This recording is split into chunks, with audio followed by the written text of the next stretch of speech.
young woman finally builds up the courage to leave her abusive relationship, but sadly, it will cost her her life. What's up, my urban crimers? I got a crazy story for y'all tonight. Make sure you go ahead and drop a like, leave a comment, and please make sure you guys hit that share button and repost. I really need the shares and repost. 27-year-old Karen Brown was a young woman from Maryland who was very funny and had many friends.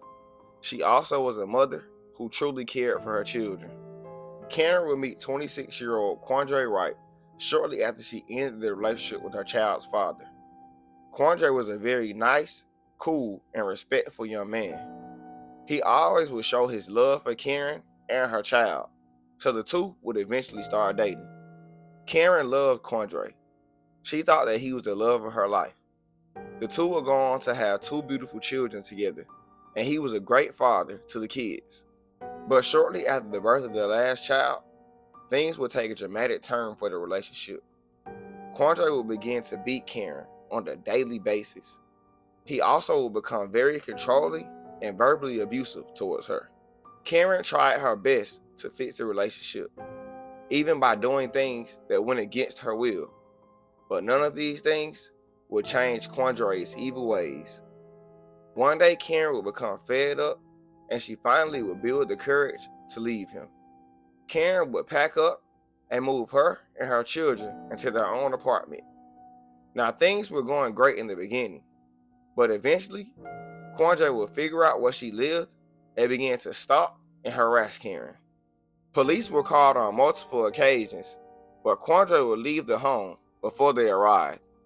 On the sad day of September 25th, 2023, things in the toxic relationship would escalate to extreme measures. Karen was home with her kids when she would suddenly receive a knock on her front door. Now, this was strange because she wasn't expecting any visitors. Now, when she went to open the door, Quandre was standing there with a 9mm firearm. Quandre would then fatally shoot Karen multiple times right in front of her children. He would then flee the scene and drive his car to a nearby state. Police were called to the apartment by neighbors after they heard gunshots, and when they arrived, sadly, they would find 27-year-old Karen Brown outside of her apartment on the ground, suffering from gunshot wounds. EMS would rush her to the hospital, but sadly, she was pronounced dead upon arrival. Police would then question family, friends, and neighbors, who all pointed to Quandre as the person who committed this evil crime. A warrant was issued for his arrest, and he was captured in a nearby state. 26-year-old Quandre Wright now sits in a Maryland jail as he awaits trial for first-degree murder.